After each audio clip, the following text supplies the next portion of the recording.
Bonjour, bienvenue à tous dans cette nouvelle conférence de l'Observatoire de la e-santé dans les pays du Sud. Bonjour à tous ceux qui ont fait le déplacement ici à Lavore, près de Toulouse, en France, au sein de la Fondation Pierre Fabre. Et bonjour à tous ceux qui nous regardent en direct depuis le monde entier, chez eux, au travail, depuis les nombreux campus de l'AUF, l'Agence universitaire de la francophonie. Merci beaucoup d'être avec nous aujourd'hui par le miracle du net. Et n'hésitez pas toute la journée à nous adresser vos questions, vos réactions, ou simplement un petit coucou pour nous dire hello, on vous regarde depuis Abidjan, depuis Delhi, depuis Bangkok. Ça fait toujours plaisir quand on reçoit ces messages. Alors, le programme de cette journée est aussi dense que fascinant, puisque nous allons parler d'intelligence artificielle à un moment où pas une journée, ou presque, ne se passe sans que l'IA apporte des nouveautés.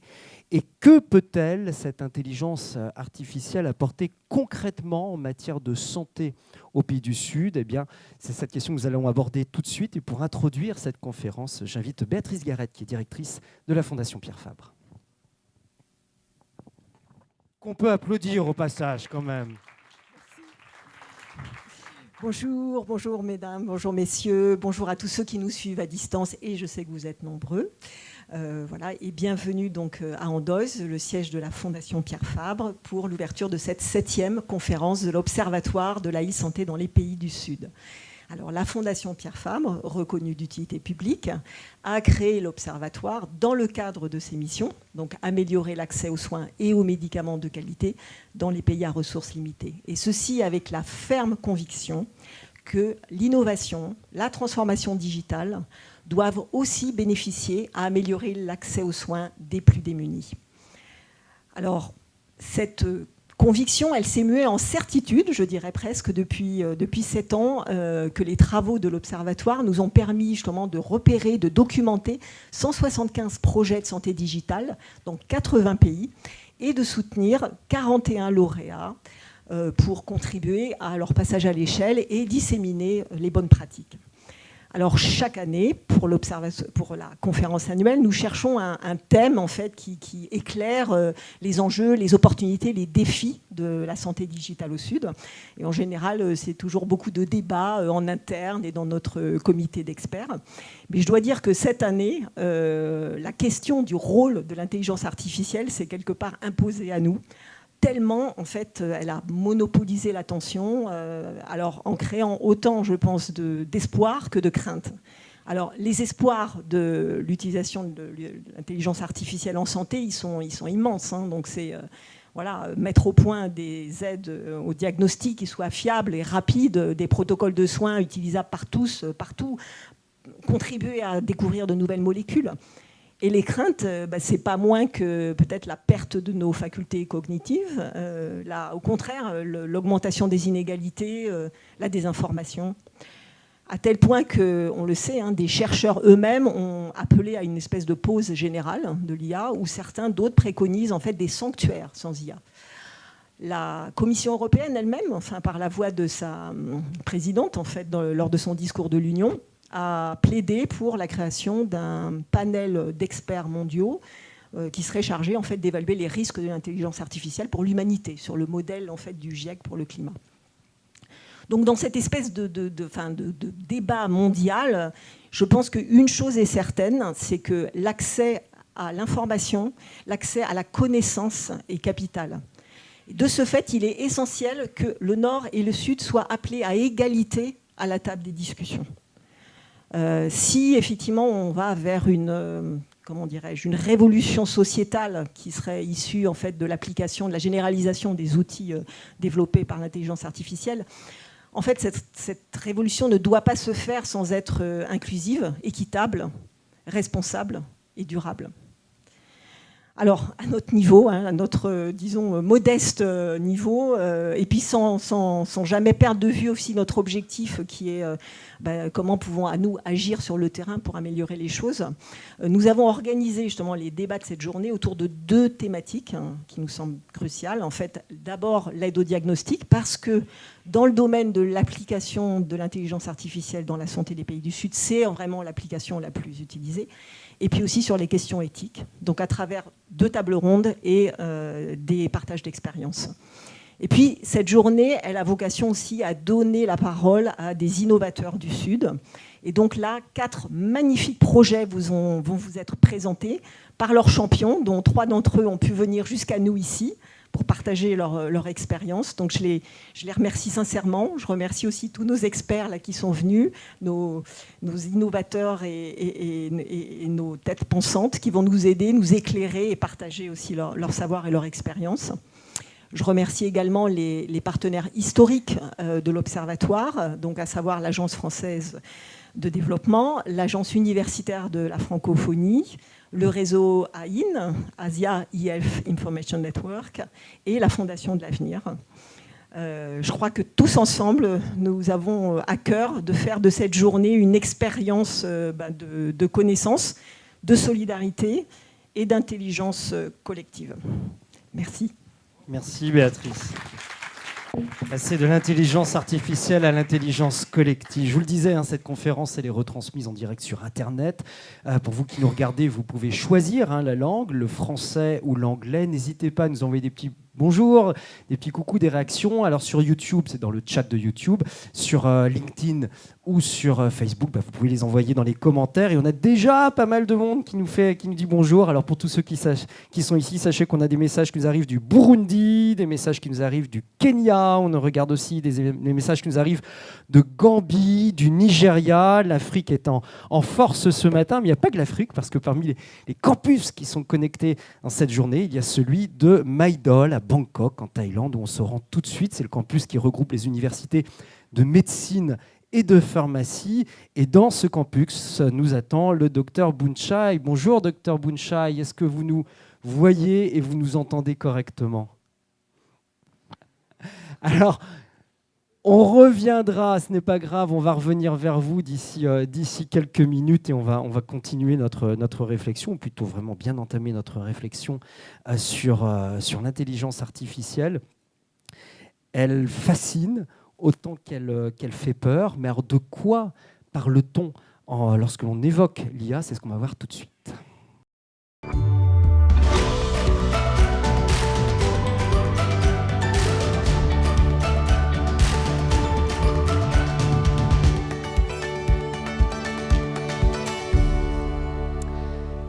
Et nous avons ce matin la chance, l'honneur, l'immense plaisir de recevoir Aziz Ayed. Alors Aziz Ayed, il travaille au prestigieux MIT américain, c'est le Massachusetts Institute of Technology. MIT qui a inventé, d'ailleurs au passage, il y a 2-3 ans à peu près, par votre maître de conférence au MIT, ils ont inventé le premier antibiotique entièrement créé par une intelligence artificielle. Il lutte entre autres contre la bactérie E. coli et il a eu dès le départ des performances remarquables qu'aucun être humain n'avait pu inventer depuis des dizaines d'années. C'est vous dire la révolution qui arrive en face de nous. Et Aziz Ayed, qui va venir prendre la parole, est également diplômé en mathématiques, il est diplômé d'HEC, et il est donc chercheur au MIT et de la génération qui va voir tout le déploiement de l'intelligence artificielle. Et je lui laisse la parole pour donner sa vision de l'IA.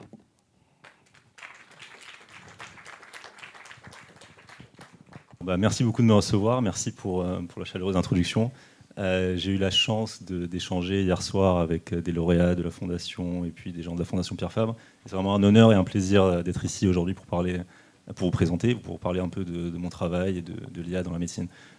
Du coup, comme l'a dit Lionel, je suis chercheur et donc, au MIT, dans le groupe de la professeure Regina Barzilai.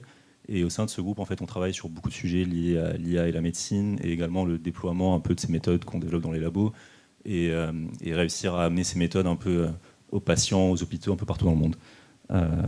Alors, je ne sais pas si on voit les slides du coup. Il faudrait que j'arrive. Elles sont de l'autre côté là-bas et on peut les faire défiler. Voilà, elles vont arriver sur l'écran. Ok, voilà. Ok, parfait. Peut-être revenir en arrière du coup. Ok.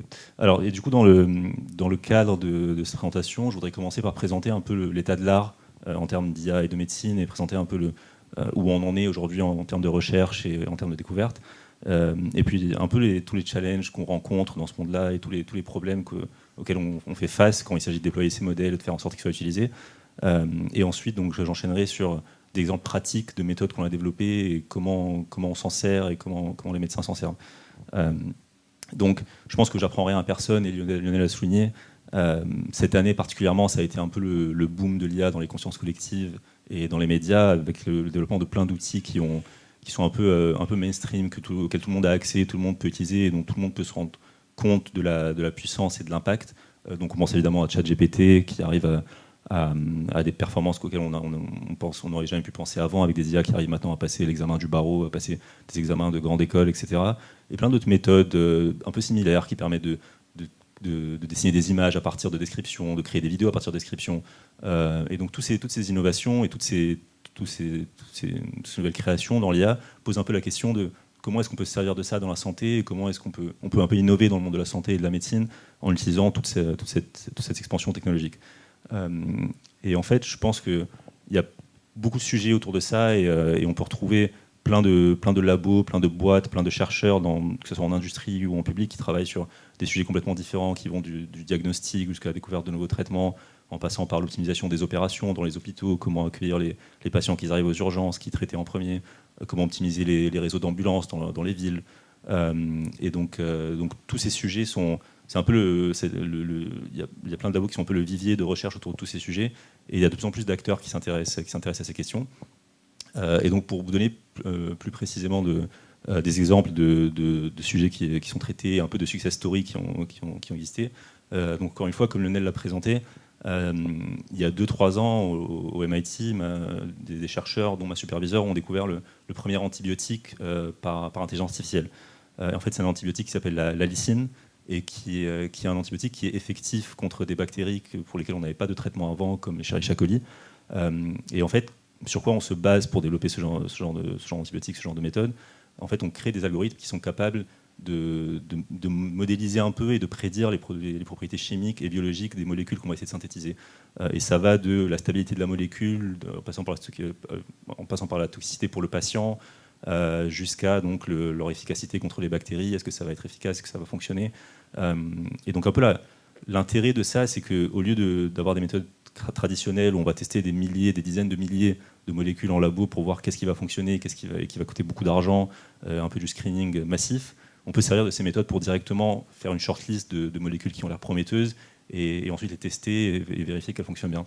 Et donc c'est ce qui a été fait avec la licine en question, et donc qui est aujourd'hui en essai clinique, qui est donc essayé par la FDA, qui a des résultats très prometteurs, mais qui doit quand même passer toutes ces étapes de vérification pour être sûr que tout fonctionne bien et qu'il n'y a pas de problème avec cette méthode.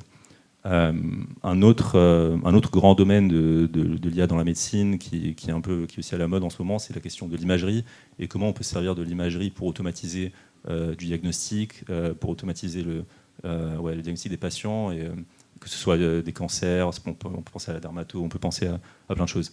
Mais je reviendrai sur ce sujet plus tard, plus précisément.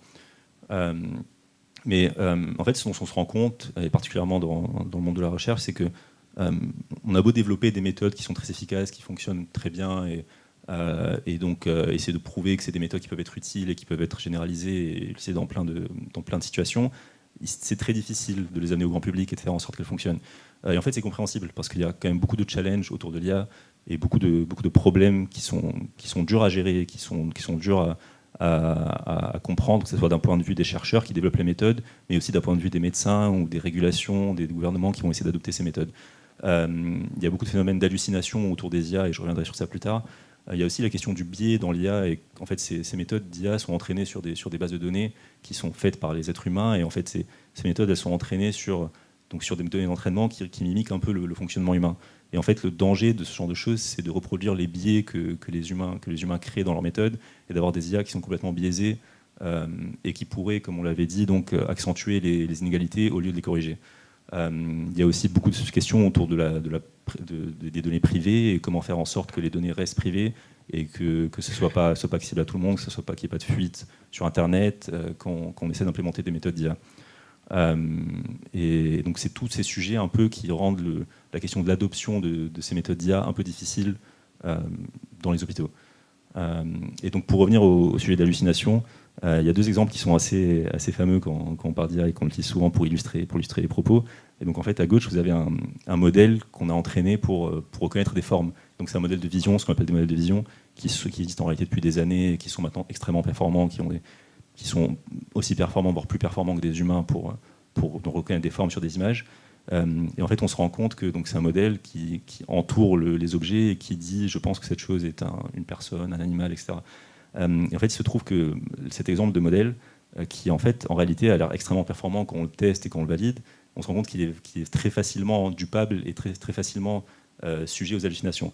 Donc l'exemple en question ici, c'est que on se rend compte que dans les données d'entraînement du modèle, en fait, à chaque fois qu'un instrument de musique apparaît, l'instrument est dans les mains d'un humain, ce qui fait sens, parce que c'est impossible de voir dans la nature un singe avec une guitare.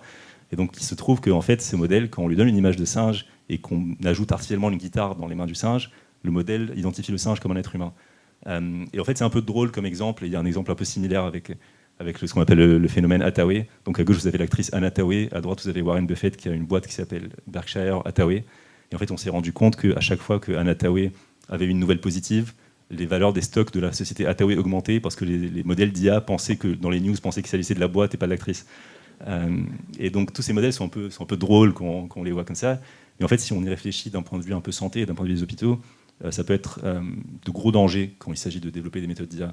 Par exemple, mettons qu'on développe une méthode pour diagnostiquer le cancer du poumon, et en fait, on entraîne notre modèle avec un jeu de données qu'on récupère dans un hôpital partenaire. Et il se trouve que dans cet hôpital partenaire, la majorité des gens atteints d'un cancer du poumon ont plus de 60 ans. En fait, on est très à risque d'avoir un modèle qui va automatiquement classifier les gens de moins de 60 ans comme sains, et qui ne va jamais réussir à diagnostiquer un cancer du poumon chez une personne de moins de 60 ans. Et en fait, il suffit de donner un peu de liberté à ce modèle et de prendre des décisions basées sur les résultats de ce modèle pour complètement rater le diagnostic de toutes les personnes de moins de 60 ans. Et donc c'est un peu ce genre de sujet qu'on essaye qui sont un peu les freins aujourd'hui au développement et au déploiement des IA, et sur lesquels on essaie de travailler, auxquels on essaie de pallier, et qui en fait sont beaucoup de sujets qui reviennent dans les bouches des médecins et des partenaires avec lesquels on travaille. Et donc cet effet, il y a aussi la question de ce que je disais sur les patients de 60 ans, ça se retrouve aussi sur la question des ethnies et donc la question de la généralisation. Les modèles d'IA qu'on entraîne en général sont entraînés par des équipes de chercheurs locales, donc avec des données locales, et comme je disais, il y a un gros challenge d'accès à la donnée, et en général c'est difficile d'avoir accès à de la donnée généraliste. C'est pour ça que les modèles sont souvent entraînés sur de la donnée locale et ont beaucoup de mal à généraliser. Un modèle entraîné aux États-Unis va avoir du mal à fonctionner en Afrique, au Togo, au Mali. Et donc c'est un vrai sujet pour les chercheurs, mais c'est un sujet qui existait déjà dans la médecine traditionnelle, et je vous montrerai ça plus tard, mais on se rend compte que les méthodes de médecine traditionnelle qui établissent des scores de risque sont elles-mêmes biaisées aussi et ont du mal à généraliser sur les populations. Et donc on pourrait continuer à parler de ce sujet pendant longtemps et un peu de tout ce qui se fait en ce moment. En fait, comme je disais, c'est un sujet extrêmement vaste, et la croissance est exponentielle en ce moment. Il y a des nouveaux articles tous les jours, des nouvelles méthodes tous les jours, des nouvelles trouvailles tous les jours, et avec ça aussi des nouvelles controverses et des nouveaux scandales tous les jours. Mais j'aimerais focus un peu plus et zoomer un peu plus sur des méthodes qui existent et des exemples de success stories qui existent et qui ont été déployés et qui fonctionnent et qui sont un peu des motifs dont on pourrait s'inspirer pour développer avoir un peu cette idée d'IA responsable, d'IA éthique et d'IA qui permettrait un peu de faire le pont entre les pays du Nord et les pays du Sud et un peu remettre tout le monde au même niveau et surtout d'un point de vue du diagnostic. Et donc je vais parler de 2 modèles qu'on a développés au sein de mon laboratoire pour le diagnostic du cancer du poumon et du cancer du sein. Et donc on a eu ce sujet on a pensé un peu à ce sujet parce que ma superviseure, donc Regina, elle a eu un cancer du sein il y a une dizaine d'années, qui a été diagnostiqué tard et qui a été très dur à traiter. Et donc elle tenait à développer un projet autour de ça, et à développer un projet autour du diagnostic du cancer. Et en fait, c'est un sujet qui est très compréhensible parce que si on regarde les chiffres, un cancer du sein qui est diagnostiqué quand il est encore local, les taux de guérison sont à 99%. Si on l'est diagnostiqué quand il commence un peu à se propager de manière régionale, il est à 65% de guérison, à 85% de guérison. Et s'il est diagnostiqué une fois qu'il est métastasé, il est à 27% de guérison. Et donc il y a un vrai sujet, un vrai enjeu de diagnostic précoce des cancers. Donc c'est pareil pour le cancer du poumon et pour tous les types de cancers, et je pense que j'apprends rien à personne. Mais il y a un vrai sujet de diagnostic précoce. Et en fait, il existe dans la médecine traditionnelle des méthodes qui permettent un peu de prédire l'apparition de cancers futurs. Et en fait, ces méthodes, elles se basent sur ce qu'on appelle des facteurs un peu traditionnels qui sont l'âge, l'historique familial, la densité du sein, etc. Et ces méthodes ont une précision autour de 63%. Donc l'AUC, c'est une métrique qu'on utilise beaucoup en IA et pour quantifier la performance d'un modèle. En fait, une AUC de 1, ça veut dire que c'est un modèle qui est parfait, qui prédit le futur parfaitement, qui est vraiment capable de dire parfaitement cette femme dans 2 ans aura un cancer, cette femme n'aura pas un cancer.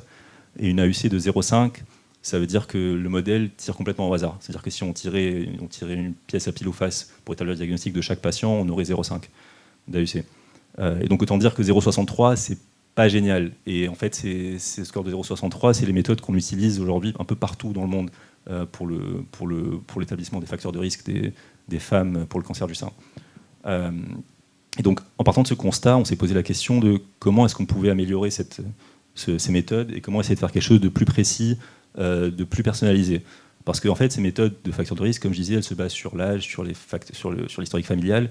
En fait, par exemple, si on prend 2 sœurs qui ont à peu près le même âge, qui n'ont pas une grosse différence d'âge, on va avoir un score de risque qui est très très similaire entre ces 2 sœurs parce qu'elles ont le même historique familial, un âge assez proche, ce qui ne fait pas forcément sens. On devrait être capable d'établir un score de risque très différent pour ces 2 femmes.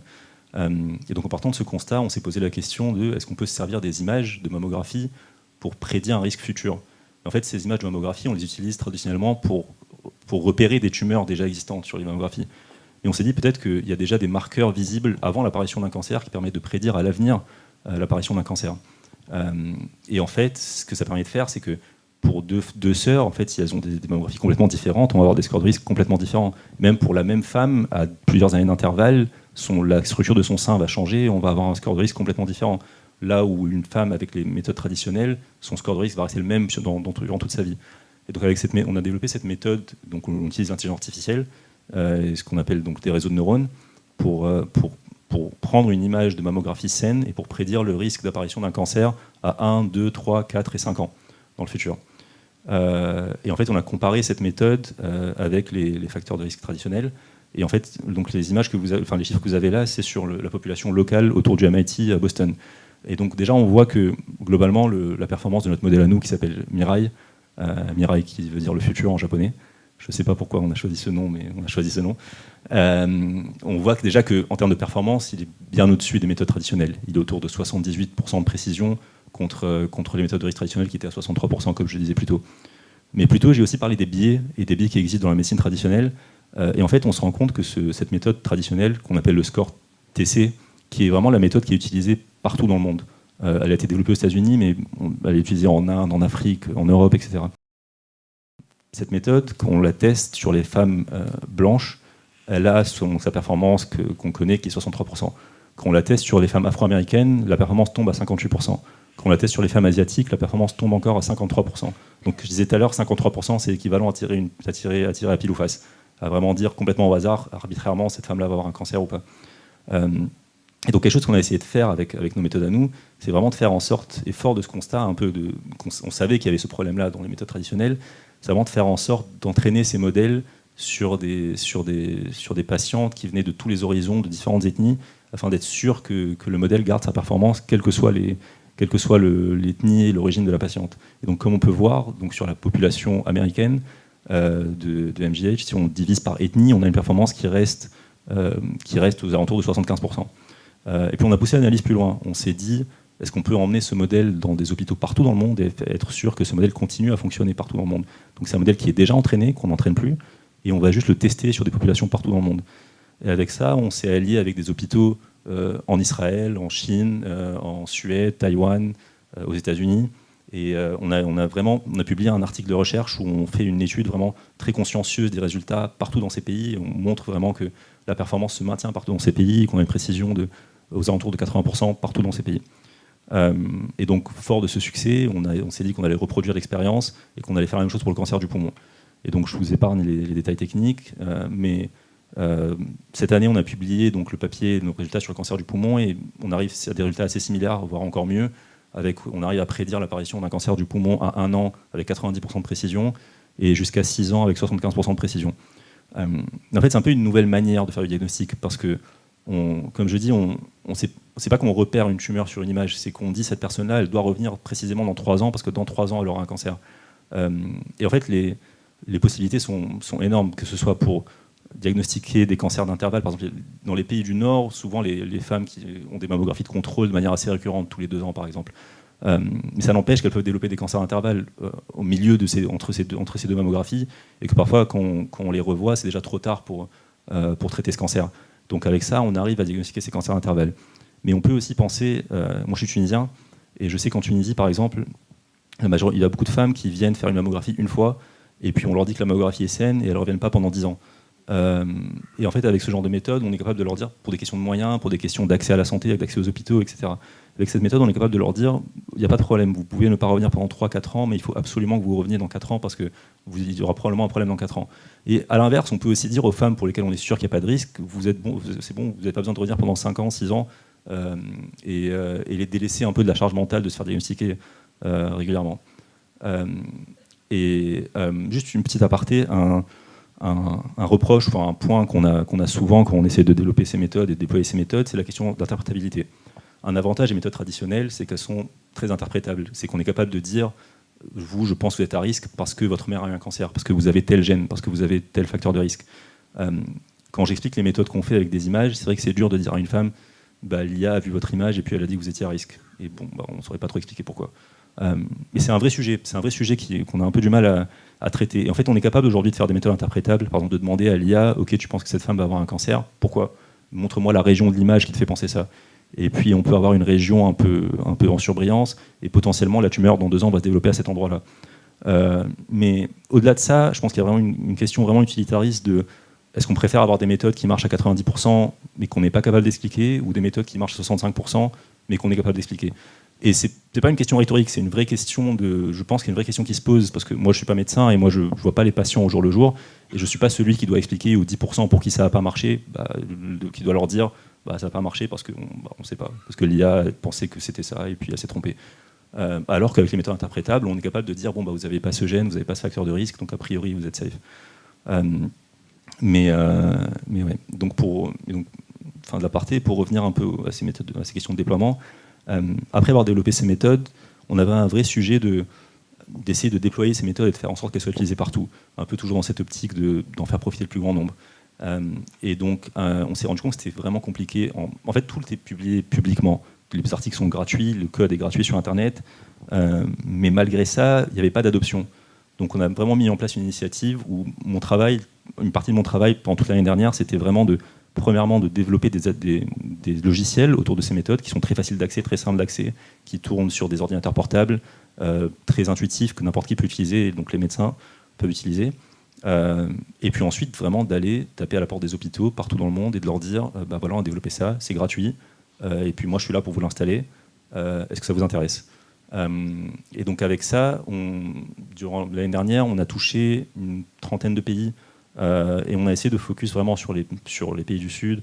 On a commencé par l'Amérique latine pour des questions de proximité géographique, donc beaucoup de pays en Amérique latine, Colombie, Chili, Pérou, Brésil, Mexique. Ensuite, on est allé en Asie, Singapour, Chine, Taïwan, Hong Kong. On a développé ça un peu partout en Asie. Et puis maintenant, on essaie d'attaquer l'Afrique. On a maintenant des partenariats au Nigeria.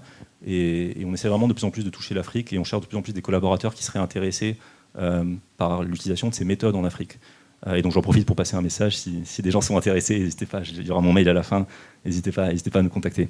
Mais je voulais un peu parler de ces 2 exemples parce que on voit beaucoup de... Ouais, donc comme je disais, il y a beaucoup de questions maintenant autour de l'IA et puis un peu la peur de ce qui va se passer avec l'IA, que ça va remplacer les médecins, est-ce qu'il y a des questions de fuite de données, etc. Je voulais un peu prendre ces 2 exemples pour montrer que c'est possible de faire de la recherche gratuite, publique, qui peut être utilisée pour, comme on disait, pour remettre tout le monde à niveau et avoir la même capacité de diagnostic, que ce soit au fin fond de la Tunisie ou dans les meilleurs hôpitaux aux États-Unis, en utilisant des méthodes comme ça. Il suffit juste d'être très consciencieux dans sa recherche et de faire tout le nécessaire pour que ces méthodes soient déployées et qu'elles soient efficaces. Et il y a beaucoup de labos qui travaillent dans ce sujet-là et dans ce sens-là. Et ouais, donc il y a beaucoup de sujets qui se développent autour de ça. Et nous, de notre côté, de notre point de vue, dans mon labo, nos prochains sujets maintenant, c'est il y a toujours du diagnostic et on essaie de déployer ces méthodes, de développer ces méthodes pour d'autres types de cancers, de la prostate ou d'autres types de cancers. Et puis maintenant, on s'intéresse aussi à des questions je parlais plus tôt que de la découverte de nouveaux médicaments. Donc on a découvert cet antibiotique il y a 2-3 ans.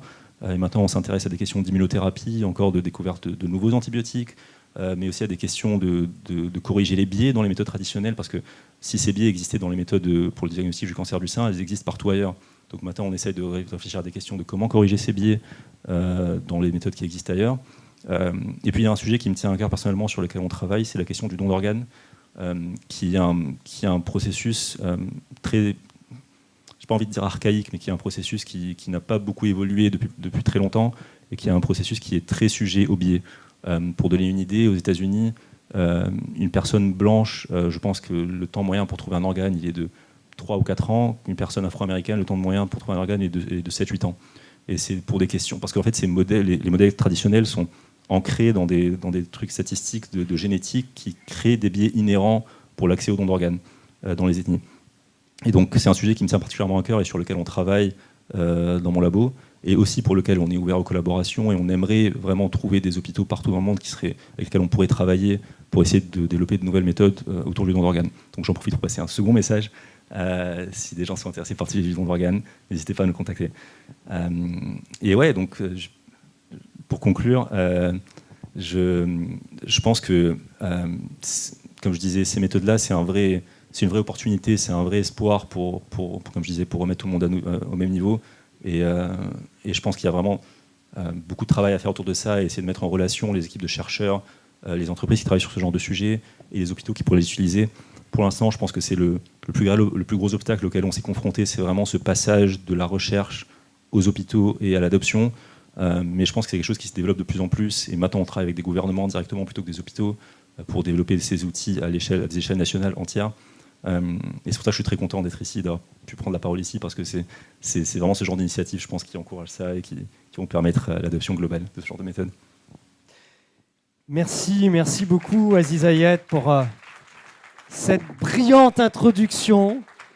On voit bien que l'IA, toutes les questions que pose l'IA, que ce soit des questions scientifiques, des questions mathématiques, mais aussi beaucoup de questions éthiques qui se posent pour le personnel soignant derrière. Vous avez beaucoup parlé des questions de recherche et du passage en application. Alors, le passage en application, c'est déjà une réalité pour ceux qui ne sont pas complètement dans le monde de l'IA, mais vous avez parlé du cancer du sein. Sachez que le CHU de Strasbourg m'annonce depuis le début de l'année, depuis 6 à 8 mois de mémoire, une expérience où on compare l'œil humain et l'œil de l'IA lors des mammographies détection de cancer du sein. L'IA a déjà repéré 4 ou 5 cancers ces dernières semaines qui n'avaient pas été vus par des médecins humains. Et puis, pas plus tard qu'hier, le CHU de Rennes communiquait des chiffres très impressionnants sur la réorganisation de leurs services d'urgence, notamment pour tout ce qui relève de la petite traumatologie, un pied cassé, un poignet, une main. Désormais, c'est l'IA qui analyse les clichés qui sont pris. On peut avoir une validation avec un interne, mais l'IA détecte les lésions apparemment mieux qu'un œil humain, et cela fait gagner en moyenne 1h30 à 2 heures de temps par patient au sein des urgences. Donc l'IA est déjà une réalité dans les hôpitaux, pas mal d'hôpitaux du Nord, mais elle devient aussi une réalité à la même vitesse dans les hôpitaux du Sud. Comment s'y déploie-t-elle ? Eh bien, c'est ce que l'on va voir tout de suite.